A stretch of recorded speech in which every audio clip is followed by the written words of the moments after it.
Assalamu alaikum. Hi guys. Today I'm going to explain you how to draw a right angle triangle using set squares. Okay, draw a right angle triangle ABC in which AB equals 4 centimeter, BC equals 5 centimeter, and angle ABC is 90 degree. Now step 1.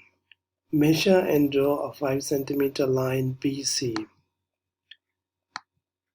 Okay, 5 centimeter BC, 5 centimeter. Okay. Step 2. Place one side of the set square on the line BC with the right angle touching point B. Like this. The right angle is this one. Okay. It's right angle sign. And then step 3.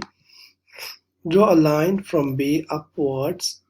Measure and mark point A, which is 4 centimeter from point B. Join AC. Look. Draw a line from B upwards, A, which is 4 centimeter, and after that join A and C. This is the triangle. This is the right angle triangle drawn using set square.